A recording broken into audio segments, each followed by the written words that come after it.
Alright, welcome back to Gran Turismo 4. We're going to be working on the international A licenses today.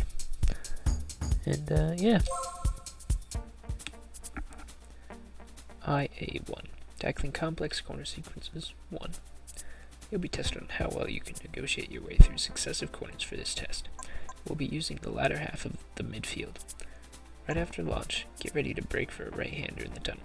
For the following corner, along left-hand sweeper, keep on the inside and use the throttle to control the car's balance. After clearing the straight, you'll come upon S-curves, but be careful of the left-hander that follows. It's a tight one, and you'll need to begin braking while you're still in the S's. A good marker to start braking is during your transition from the first left-hander of the S curves to the following right-hander, and remember to try to brake in a straight line or you'll upset the balance of the car. Getting your straight line braking down is the key to getting a fast time here.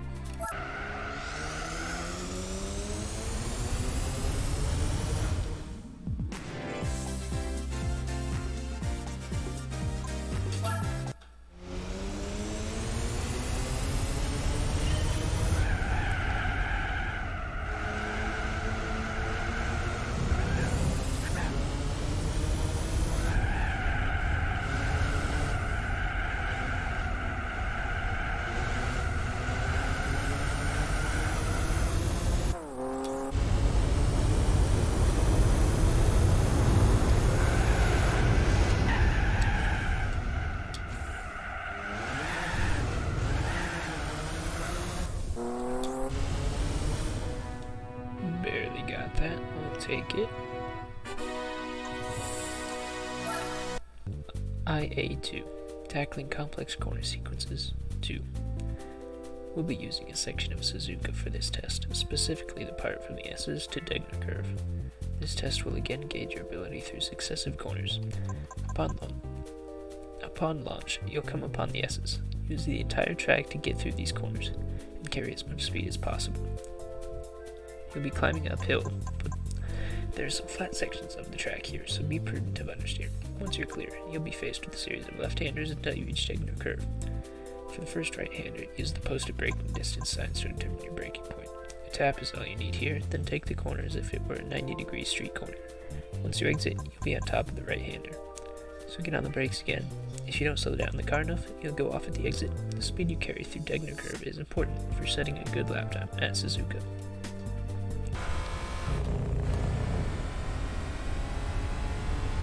So close to first try.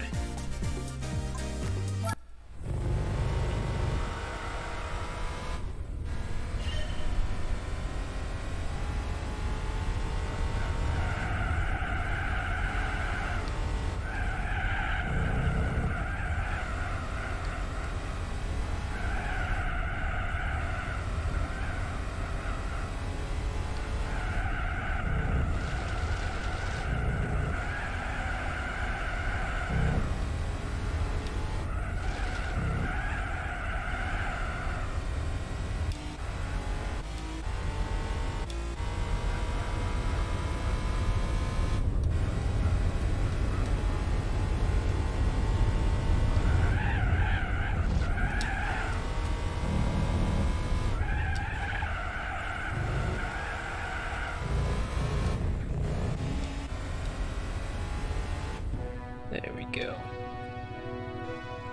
That's IA2 done with. IA3, Guide to Chicanes 1. We'll be attacking the B corner chicane of the 90s version of Fuji Speedway for this test. There's a slight right-hander after the start. Take this in a straight line using the entire track. Head straight for the sign ahead. Use this sign to determine your braking point for the next corner. Hold off on your braking as long as possible, going as deep as you can into the turn, and get on the right-hand curbing. Once you're clear, get back on the throttle, and then on the brakes again for the following left-hander. If you head for the inside of this corner too early, you won't make the exit, so try to point your nose of the car toward the exit as soon as possible. Also get onto the curbing. The way you approach the first right-hander here will determine your pace through the rest of the section.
Hi A4, Guide to Chicanes 2.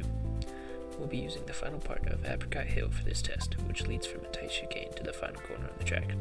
After the start, take the high-speed left-hander and right-hander flat out.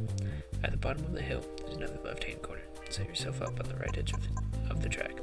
This corner leads into the S's. Drive over the curbing and stay on the inside as you enter the S's. The last corner of the S's is a tight left-hander. Try to clear this corner in a straight line. Keeping in mind the way you brake for this corner will decide on your success or failure. The key here is to not think of these corners as separate entities, but as one long, continuous path.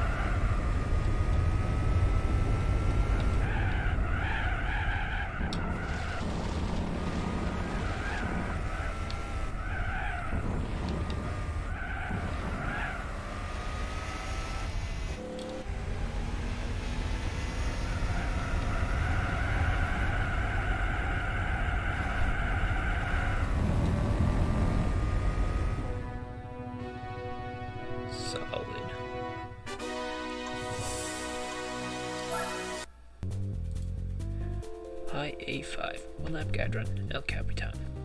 The pace car will be making a presence once again. This time it will be the Seat Ibiza Cupra, running a full lap of El Capitan. The elevation changes at El Capitan are quite intense, especially the latter half of the track after the tunnel, where the undulations play havoc with the fore-aft balance of the car. Try not to invoke understeer when running here. There are many corners on this track where you'll have difficulty finding the proper racing line, so observe the pace car carefully.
First try. Let's go. Hi A6, tackling complex corner sequences 3. We use the first part of the autumn ring for this test, a combination of unconventional corners await. After the start, take the first left-hander flat out, then you arrive at the succession of corners.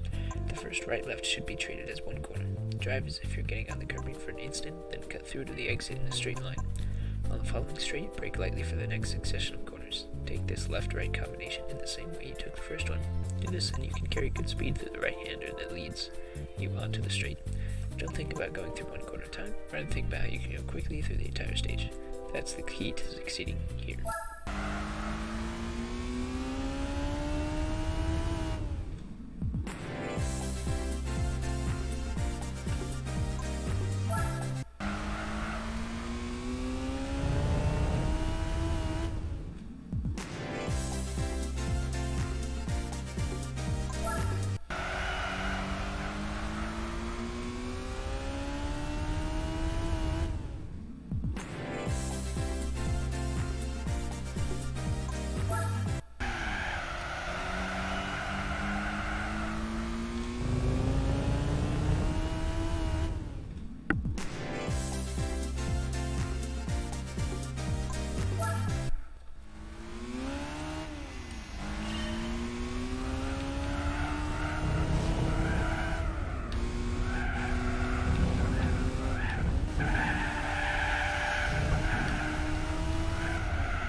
That one was kind of tough, not gonna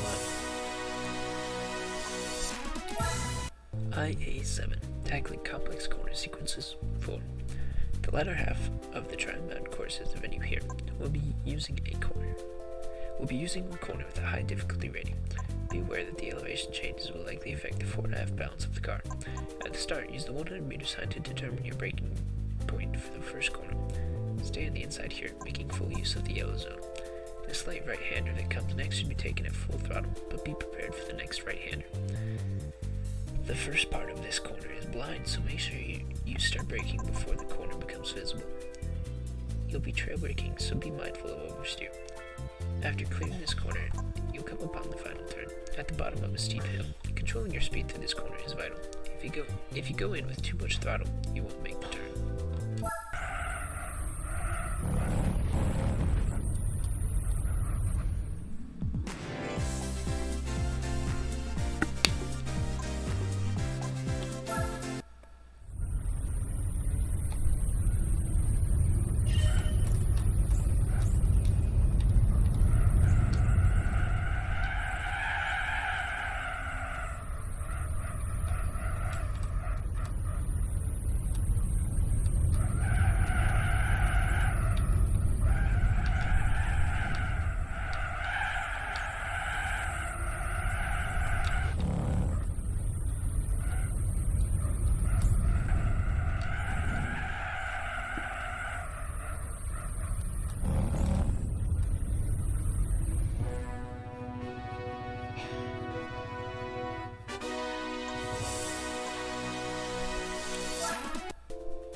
Now we'll test you on a quirky street course section, from the hairpin to the final corner of the Hong Kong circuit. After the start of the first corner, a hairpin will become visible. The road is narrow here, especially when you consider the speeds that you can carry, so be careful that you're not going too fast. Now you come upon a series of 90-degree corners. Carry as much speed as possible through these corners, using all of the track. Note that when the road goes from narrow to wide, the corners become easier to see and judge thanks to the red and white curving, so you can really get on the throttle. Make full use of the braking distance signs on all the corners.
coffee break, I'm not gonna bother reading that again.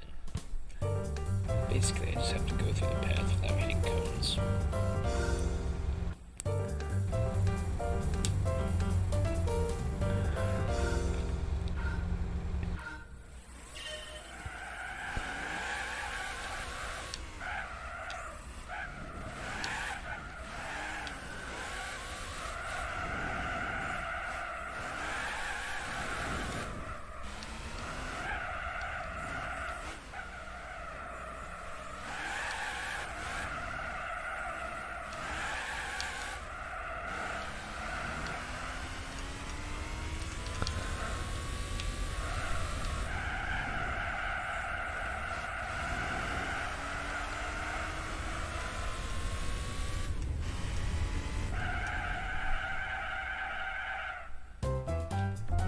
That took me so long.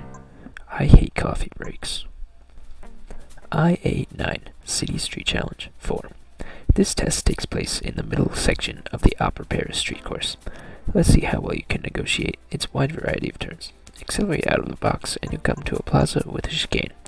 Brake in a straight line and drive on top of the left and right side curbing. Use some throttle steer here. Use some throttle steer here.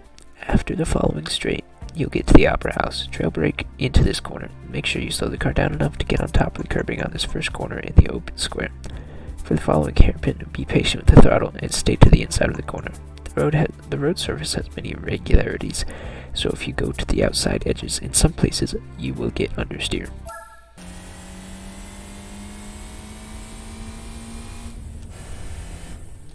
That was so close. I might have gotten it if I didn't shift up.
IA10 One Lap Guide Run, Fuji Speedway, 2005. Let's use the pace car once again for this test. Follow the pace car for a lap of Fuji Speedway 2005F. The overall layout of the track is similar to the 90s version of the track, but there is changes in the details, so don't take this new version lightly. For example, on the latter half of the track, there's a new tight corner hidden from view, so you must exercise caution. Observe the racing line of the pace car and memorize the track's layout.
IA11 Competition Dirt Racing 2 will now test your ability through high-speed corners on dirt.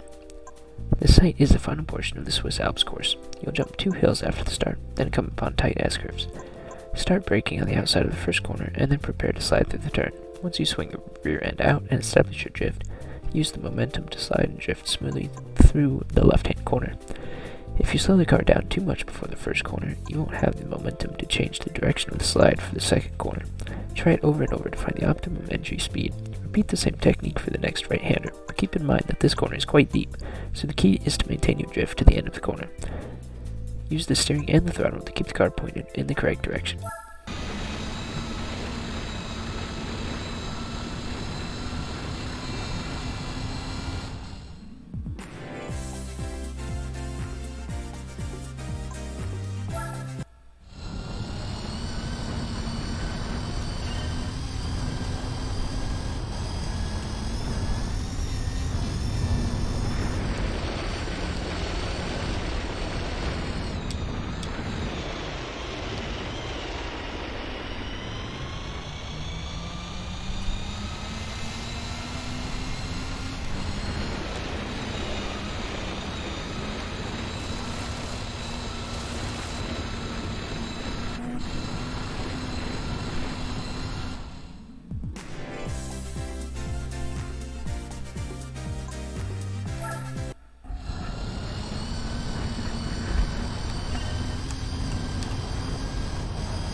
IA12 Driving on Snow 2.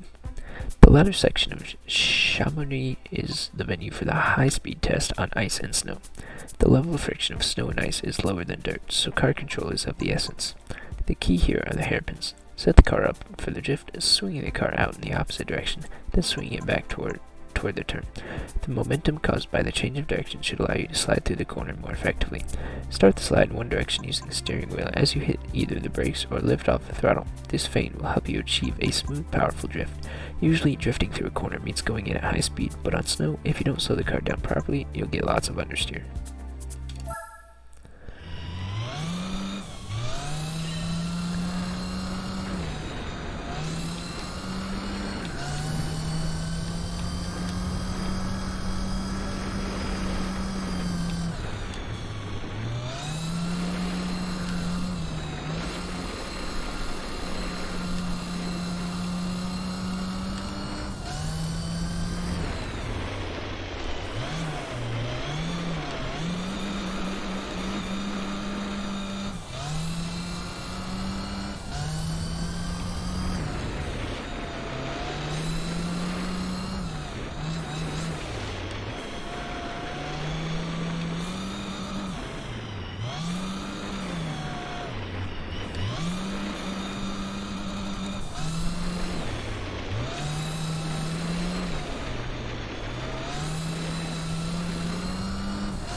Smashed that one.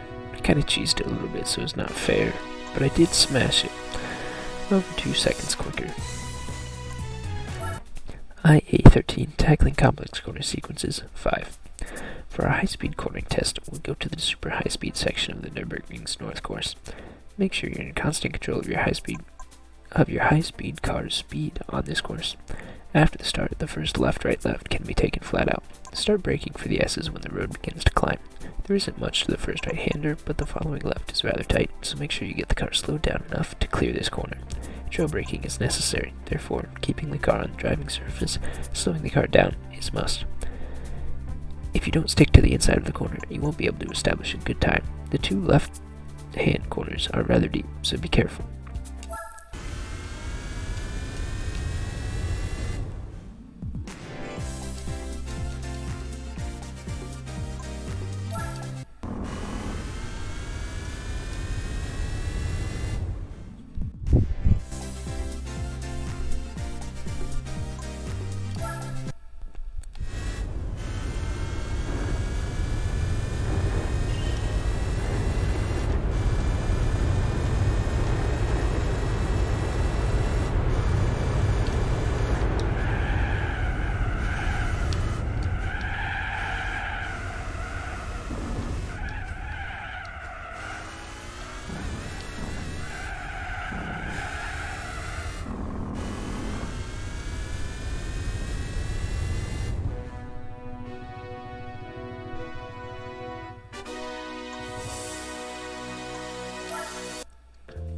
IA-14, tackling complex corner sequences, 6. Now for S-curves with a high degree of difficulty, we'll use the latter part of the Twin Ring Motegi's road course. After the start, take the first left-hander flat out, then immediately get on the brakes as you approach the S's.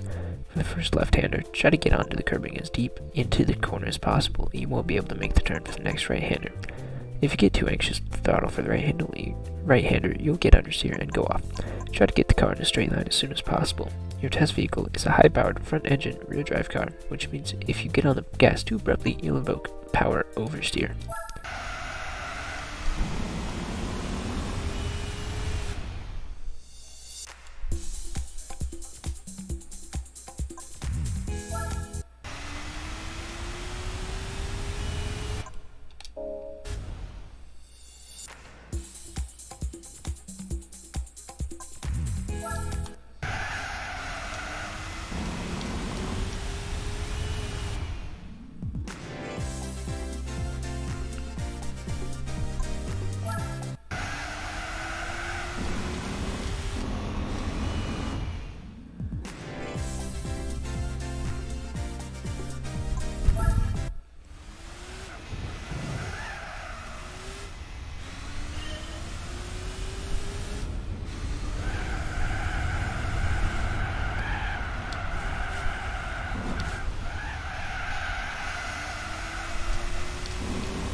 IA-15, one-lap guide run, Nürburgring North Course. Now for a session with the pace car again. Let's take a lap around the challenging Nürburgring's North Course. It's an incredibly long course with one lap measuring about 12 miles. There are more than 170 corners here, so don't try to set a blistering time right away. You'll need to memorize the course first. Not only will you need to remember the sections you've seen before, but you'll need to learn some new bits as well. Make sure you input every inch of this track into your brain before going all out. Memorize the location of the curbing and the width of the track in various places, for these bits of information will come in handy. Once you've done this, then start finding the proper line through the course. Observe the pace car carefully and follow its line precisely. I think I'd rather just do one lap and be done. No. Set an 8:58 or something.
pace car likes to brake really early for this corner.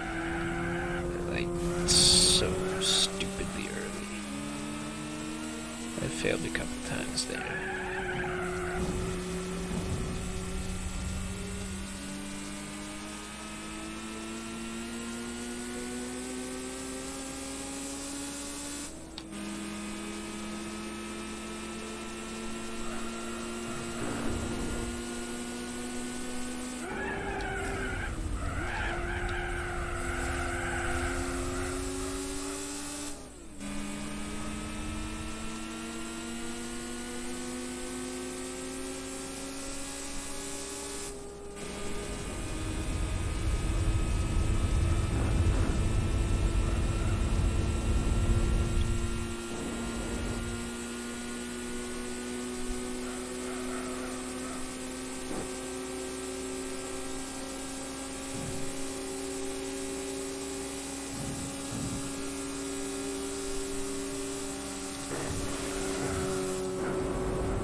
Thought I lost it there.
Absolutely smashed it. 8:44. Almost 20 seconds quicker than gold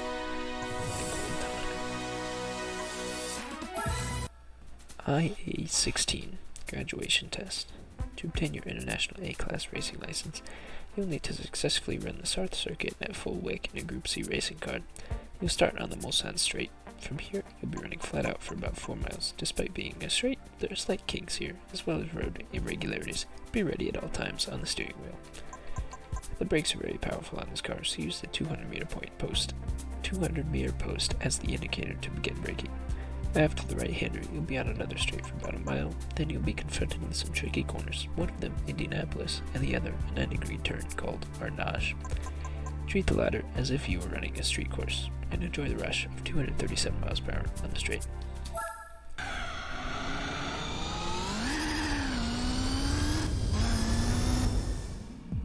Smashed it. Wait, didn't smash it. Thought that was 130. I thought I got gold. I didn't.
That's a gold.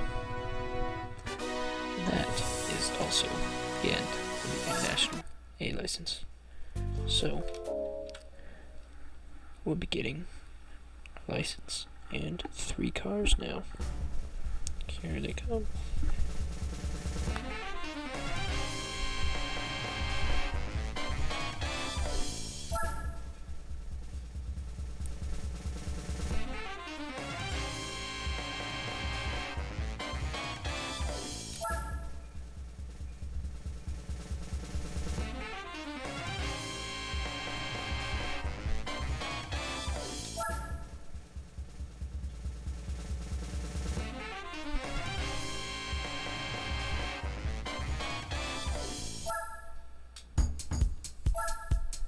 Anyway, that's the end of the International A license. Next time we'll be back for the Super license. See you then.